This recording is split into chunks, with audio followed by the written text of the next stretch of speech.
আইসে হ্যাঁ তুমি কি বেচছো? আমরা গরিব মানুষ কি বিক্রি করবো?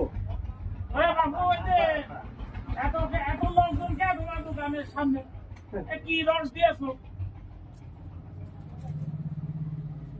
ওরে বাবু শোনো, ওই যে ওখানে আজিমুল যে বিক্রি বেচছে ওর একটা পান এনেছে কোন খাই বাদ দে ওই মশলা পার্কের মধ্যে যে চান্দু ঝালমুড়ি বেচছে ওর একটা পান। চান্দু শোনো হসপিটালে ভর্তি বলে, হ্যাঁ চান্দু কি হয়েছে? হসপিটালে ভর্তি বলে ওটা কবে গিয়েছিল? হাসপাতালে ভর্তি হয়েছে মানে শুনলাম 32 তারিখে মনে হয়েছে। 32 তারিখে। হ্যাঁ ওরে বাবু এত কথা তো নাই, তুই দুটো কান দে তো কি ভর্তি হয়েছে না হয়েছে আমার দেখে দেখি না আপনার। বেশি বেশি তো খবর নিতে হবে না। ওরে বাবু এত খবর আমার নিয়ে দরকার নাই, তুই দুটো কান দে তো। তাহলে